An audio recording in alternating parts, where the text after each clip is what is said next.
Hello everyone, my name is Naomi, and in today's video, we're going to be going deep and connecting and rooting down into the divine feminine, what she holds, the capacity to be able to just expand this energy that we have, just so much potential to embody in this life.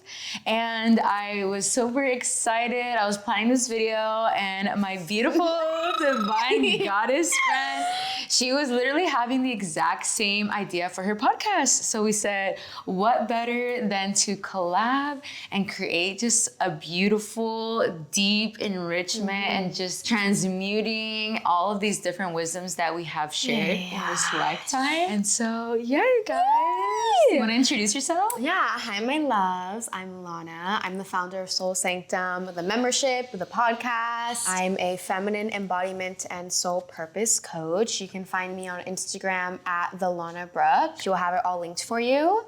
It's my purpose to help women build soul-led empires without ever leaving their feminine bodies, without ever having to hustle or push, to live by your womb and your cyclical nature, which is your motherfucking birthright. So I'm so excited because this is just such a synchronistic, coherent video that is truly magical. So I feel like we should dive into what is the divine feminine. So I think you can go ahead and share what your truth is and just what is the divine feminine for you?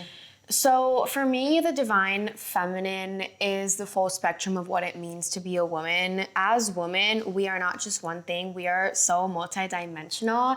And being in your divine feminine isn't just dressing so beautifully, like having delicious orgasmic sex, like being provided for by a man, speaking, like looking beautiful. For me, the divine feminine is a woman that is deeply embodied in her fullness, in her rage, in her ecstasy, in her madness, in her insanity, in the full spectrum of what it means to be a woman. The divine feminine needs the masculine within her to come through in order to create this safe containment, to actually have access to receive this softening of the feminine. Because let me firstly begin by saying, I think the divine feminine is just a word that's been really misinterpreted and thrown around. I think people talk about the divine feminine in this like princess royalty way, rather than like what it actually means to be in your divine feminine. Like it doesn't just mean like we sit pretty and receive. Like so many women I see want Porsche lifestyle, that you see everywhere on social media. And it's like everyone wants this. Everyone wants to have these type of flowers like shipped to their home by these men. And it's like the bodies, most women's capacity to actually hold that much isn't there. So being in your divine feminine is all about rooting in your capacity to actually trust and have safety in your body, that you can rest, that you can receive pleasure without condition, that you can speak your truth without being persecuted, that you can cry without needing a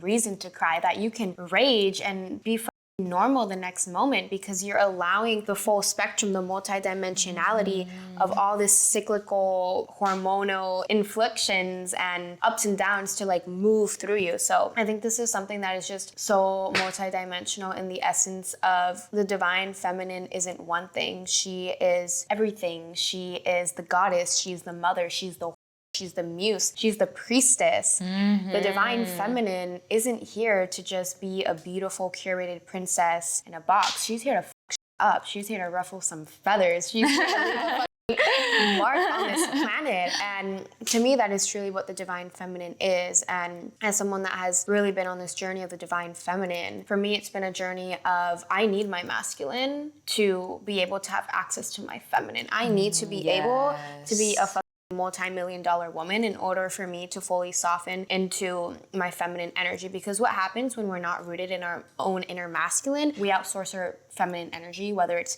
through men, sex, money, relationships, food. You tie it to any self-destructive pattern. And we can go so deep into this about the frozen psychological trauma that a lot of women get trapped in their nervous system. Hence, it keeps us on this repetitive, shameful cycle of outsourcing our power, but also these really self-destructive, inflictive behaviors. But to summarize, the divine feminine, she is the goddess. And what is a goddess? Multi-dimensional.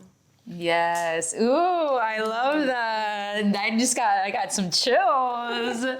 That's so beautiful. I could not have said that better. That's just like, there's just so many facets when it comes to the divine feminine. And I feel like in my experience and in my just own knowledge and living throughout this life, trying to embody and consistently releasing what doesn't serve me for the divine feminine and even the masculine, I truly believe that everyone has divine masculine and feminine energy. We all come into this earth plane with this light and dark, this yin and yang, and everything in between. So just like Lana said, there's so much potential for that multi-dimensional energy to just like spread through, and being able to hold up to those misconceptions, because of the fact that in this day and age, it's very much like this glorified, like, oh, I want this princess treatment, but I'm not willing to do the work. I'm not willing to show up for my inner child, for womb healing, for those just really deep traumas that we just don't like to tap into the shadows. And so to be able to just embody and really shine light on the divine feminine, we have to be able to show up for ourselves and to do the inner work that it takes, And so for me, it really just shows like this softening. I feel like especially in our day and age and in society, there's so much deeply like penetrated, no pun intended, like masculine energy, and this just like patriarchal, and it's not even like the divine masculine, it's this very distorted, imbalanced masculine. And so for us to be able to show up when there's just consistent like pressure to perform, to execute, to create something, that is not our natural way of being in any human in reality. If you observe the seasons, which are very deeply rooted in our cyclical, hormonal cycles, there is a birth, with the springtime, and then the summer, which is like the blooming, the harvesting, and then it's slowly going into fall, the fruits and the leaves start to fall and shed, and then there is a death and a rebirth. So we're consistently going and shedding through these cycles, and the more that we're able to honor this entire cyclical nature and reality, that's when we could really show up for her and just receive with abundance and light. And it's the dark, the moon, the softness, the being. And like you said, our nervous systems are just not wired to be able to receive so much just abundance and to truly allow ourselves to rest with the sole purpose of just being, like that is something that requires like many, probably I'd say months or years of really deep somatic reconditioning of really anytime any cycle arises of fully giving yourself that spaciousness to give it voice, to allow it to move and express. And something I'd love to touch on is the cyclical nature of a woman, because you and I are both very womb-led women. And I'll share a little bit about my journey with my womb after, but I'd love to,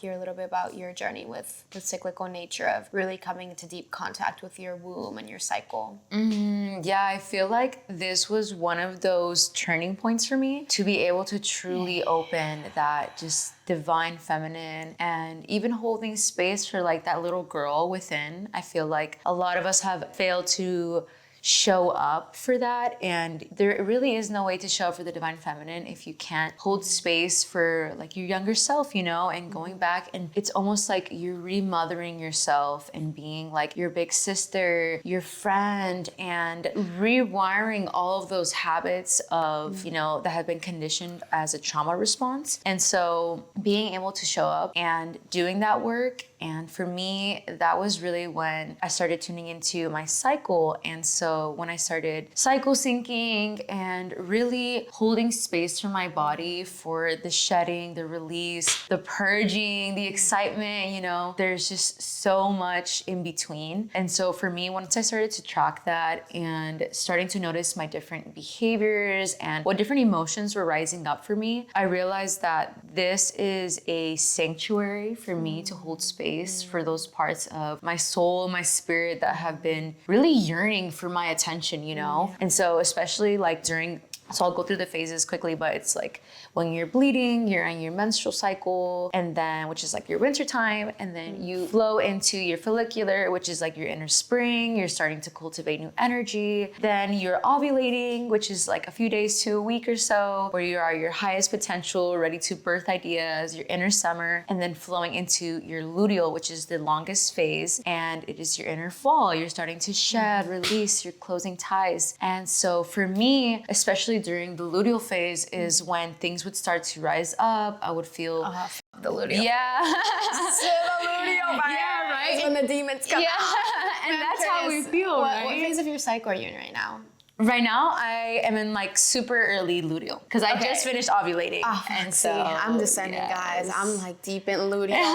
But you know what? What I will say is luteal doesn't have to be as hard as you make it. Like if you truly give yourself the spaciousness to actually drop in with what your body's wanting to feel when you're ovulating or in your follicular, your luteal's easy as f. Like I was last bleeding in Miami and I was there for my best friend's birthday. And the first 2 days, like they had all these like exquisite dinner days planned and outings. And I was like, I'm not leaving this house. There's no way I'm leaving this penthouse. Like I'm sitting in deep communion with God. I'm sipping on cacao. I'm journaling. I'm reflecting. I'm channeling. I'm in deep communion with God. I don't have the capacity to be out in the world. And ever since that deep rebirth, and I knew it was profound because that trip was just such a massive 10x. And I've told you a little bit about that. But since then, like this luteal, I've had so much energy, like, and I know it's the year of fire horse. I feel like I'm in this like big energy, but like also this like delicious feminine softening. And I truly believe that it is not a privilege, but it is a delicious birthright for every woman and man to really understand this not so ancient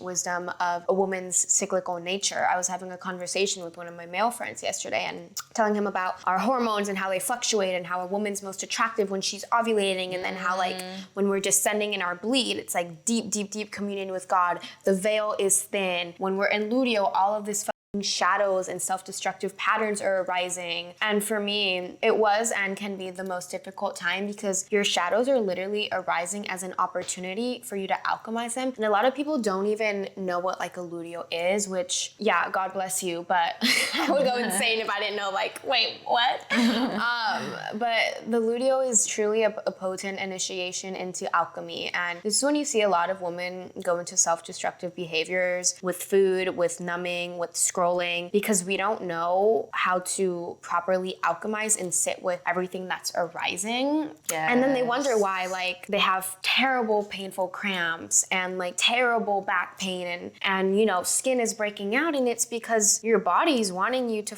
slow down and you're over here wondering what Wiz Khalifa is doing rather than like actually sitting what's truly alive in you. And yeah, just being a woman is really being in tune with the cyclical nature that is our birthright. It is our divine birthright. And I think when we truly have this deep inner knowing of it, that plays out beyond just like the cyclical nature, but when we truly integrate it as a felt reality is when our life changes, because this is something that no matter how hard we try, we cannot escape. We cannot escape that every month we are dying forever to be reborn. And it is such a blessing, like allowing yourself to fully shed and purge everything that you no longer want to take into this next moon cycle with you. Yeah, like take a bath, take a face mask, like take a spa day for a week. I will take that over any time having to hustle and push and bend my back over to try to people please. Yes. Speaking facts out here. Yeah. No, I love that. I think that you're so right. And again, like I feel that in this day and age, like we're very much conditioned to feel that we are as worthy as the amount of things that we're doing and getting through that to-do list and having a consistent form of just really abusing that nature, you know, that softness. And I also have to have grace as well, because I know that there's a lot of women out there that don't have this opportunity. And so being able to weave in at least pockets or forms of being able to just rest or getting into yin yoga or journaling. I know a lot of women have like, you know, commented and said like, oh, how do you balance like, you know, being in your soft feminine while also like being in school, being at work, you know, being a mom. And so so I feel like the more that we're able to cultivate this knowledge and this wisdom of our ancestors and the way that these,